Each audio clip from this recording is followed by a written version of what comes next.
ICAAD is an international human rights center that works at the intersection of law, technology, and art. This artivism program that we have is not only looking at how do we architect a more just future and open people's minds and open their bodies and their eyes to alternative ways of thinking and being, but it's also about opening the door to direct policy change. And I'll just share one story of that policy change, but before I do that, I want to point out all of the different artists' kind of exhibits that are here. On the opposite side of this wall here, we have an artist from Brooklyn, Queen, who worked with ICAAD staff, interviewed all of ICAAD staff, and really dug deep into the idea of reflexing, which is looking internally at the kind of core beliefs and why it is that you operate in the way that you do. In the front here, we have Dilpreet Bhullar. Dilpreet is an artist in New Delhi. She's a writer as well who thinks very deeply about interesting topics like migration. Her work as well is really beautiful, well worth looking at, exploring, all about how borders flux and people flux, and how movement is a very integral part of the way society has always developed. This is a beautiful film, animation film by Vishavjit Singh, who is thankfully here today. He is such a phenomenal person to work with. I've known him for over a decade and just one of the best people you can know. On the opposite side, we have an artist from India, from Bangalore. Namita Kulkarni is here as well with us. She flew all the way from India and is to give these talks, to be in this space with you. So very excited to have her share stories. Canvas of Change, stories of climate, displacement, resilience. I'm going to take you 70 years back to Banaba Island, what the British called Ocean Island. They were displaced by the British, picked up from their island, moved because of colonial phosphate mining, and they were moved from Kiribati, which you would see on a map spelled Kiribati. Kiribati, they were picked up from there, from Banaba Island, and moved to Fiji, Rambi Island in Fiji. And so, living on Rambi Island, some moved to New Zealand, some moved to other places, the main island in Fiji. But what happened is that they never really got their rights. We have an artist in residency program. One of our artists in New Zealand, that's part of our residency program, saw a dance performance outside of a church in New Zealand.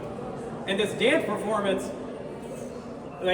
opened up her mind, a light bulb went off. She said, I want to go work with this community. And she went, started spending time with the community, ended up developing these beautiful pieces here, and then also worked with their dance community and other kind of weavers and other people. There's actually much more artwork that's part of this collection. This is a much smaller piece. We ended up doing an exhibit with all of those works in New Zealand at a place called Silo 6. That got the government interested in what's going on with this community. We then took the Banaba Human Rights Defenders Network to Geneva. We lobbied Austria to ask questions of Fiji. Why don't they have their rights? Why can they not get citizenship? And Austria asked a question publicly during Fiji's review. Fiji then made a public statement on the international stage. We leveraged that for local advocacy. And just on May 28th of this year, Banaba people can get their citizenship in Fiji without paying fees, without delays, etc.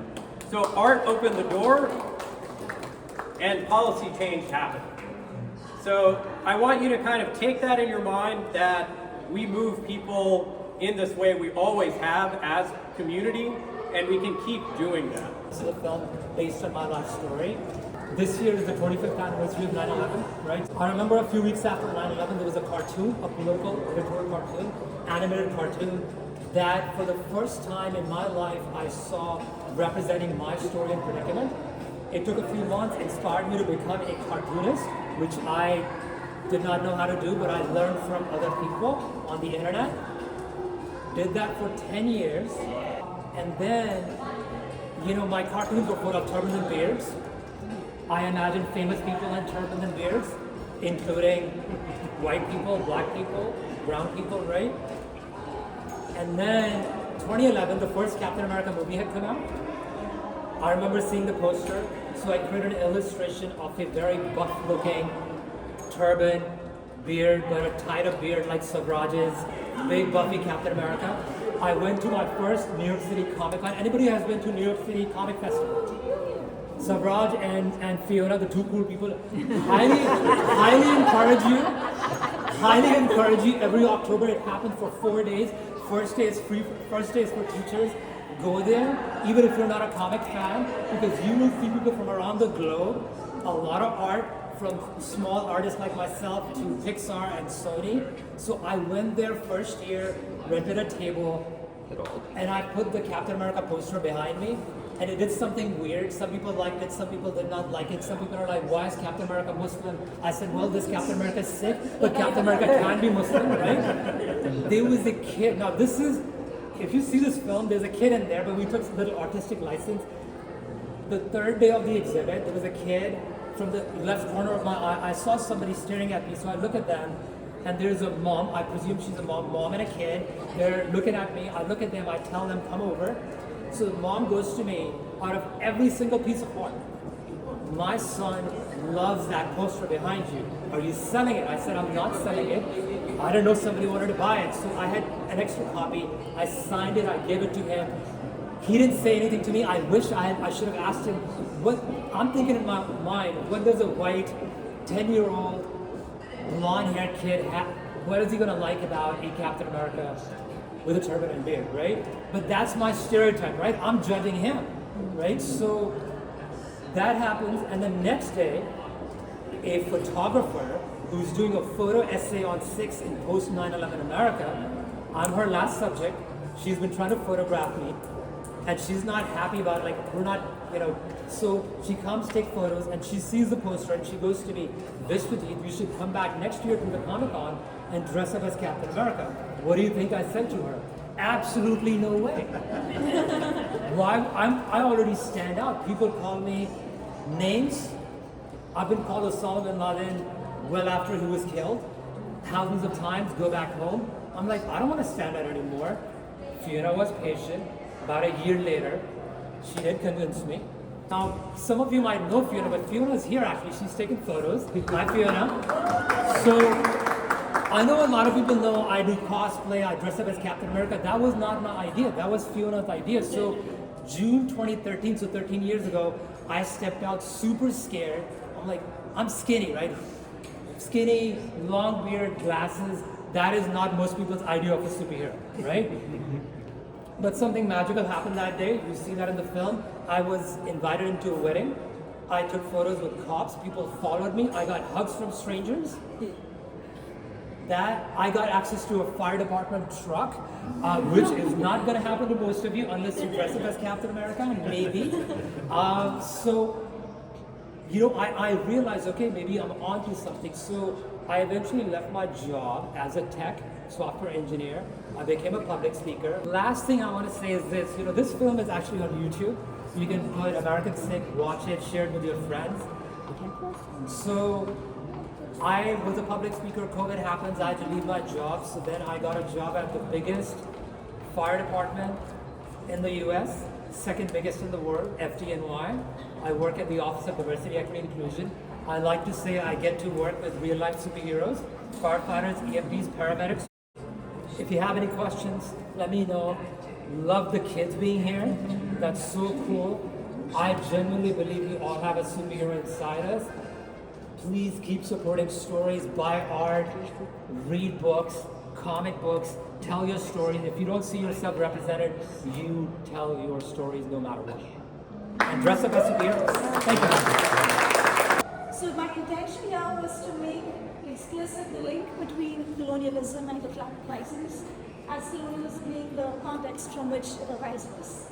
And also to point to indigenous perspectives that are often overlooked in dominant culture. And so, and the interesting thing is, a few months into me starting work on this project, the IPCC report was released, the 6th IPCC report, which is Intergovernmental Panel on Climate Change. which for the first time they used the word colonialism as the historical and ongoing driver of climate change. So yeah, the idea here was to show that so often we see the climate crisis framed as a matter of carbon emissions, right? Now that's the mechanism, it doesn't tell you the story or the context. So I wanted to show how the context under which climate crisis arises is colonization. So you see how also in this painting I'm showing how the global north countries are mainly the colonizing countries, which have built their empires on the bloodshed and genocide of the indigenous people. And the global south countries, that's the whole leaf there showing the economic and social wealth that we had, which was violently stolen away. So I've used different ways of different aspects of the climate crisis and try to depict, like in this one, it's about how we colonize the underwater world. You know, so in the last 50 years, I think seafood consumption has quadrupled, and there's millions of tons of fishing gear that's just abandoned in the water. And it's really cool in this one, I realized that the colors glow. So yeah, I can give you the flashlight later if anyone wants to look at that day. So I've used some man-made distress signals here. That's so cool. Which, you know, is, for me it's a way of saying that the creatures in the underwater world, they would probably give us those signals if you could. So I saw that when I was walking through an aquarium somewhere, and I saw a sign for humans that said no entry. That was reflected in the water. So for me it felt like, okay, maybe that's what the fish and the octopus and the seahorse might want to tell us. And also for me it was really important to not take this into a doomsday narrative, because so often that's where it goes when you talk about the climate crisis. So like this one is, it's called Apocalypse, and Apocalypse as collapse renewal. So the word apocalypse is, normally you think it means the fiery end of everything, right? Now there's another meaning to the word which comes from the Greek word apocalypsis, which means collapse, renewal, hyphenated. So what that means is the seeds of renewal are within the collapse. They find life within the collapse. So that's kind of where we are right now. Like we see the collapse happening and we're all trying to find our seeds of renewal inside it. So it's like both sides invite our full involvement. You can't skip one from the other. So I'm trying to show a dead tree that's teeming with life. There's tons of ecosystems growing, which we don't have names for, the kind of the web of relationships that exists there. And also there was a line that I read in a book, it said a dead tree is an infinite hotel. So that line stuck with me. There's a book called Overstory, I don't know if you've read that. So it's about how a tree stump is kind of a symbol for apocalypse as collapse renewal. So for me it's really important that we don't think of the climate crisis and go into despair. And if you just look at the facts, it can send you into a pretty depressed state of mind if you look at how it's going.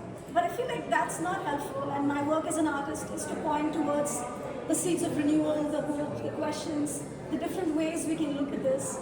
And also art provides a space, a container, you know, like a story to hold your feelings in. Like when you can't wrap your head around something, you know, art can help you wrap your heart around it. So that's kind of what I'm trying to do with this series, that, okay, you know, it's not a faraway headline that sends you into despair, but it's something that is so personal to us. We all have a grief-strewn relationship with the earth. We all feel a grief about how things are. And within that, what can we look for? Like, what are the sunbeams we can align with? What are the dark places we can put down our roots and find some renewal in? Because that's how nature works. And also, like, one last thing, like, nothing in the forest is in an individual. I mean, nothing in the forest is an individual. Everything in the forest is the forest.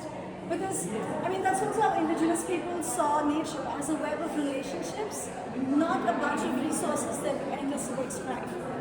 So that's kind of what I've tried to depict here.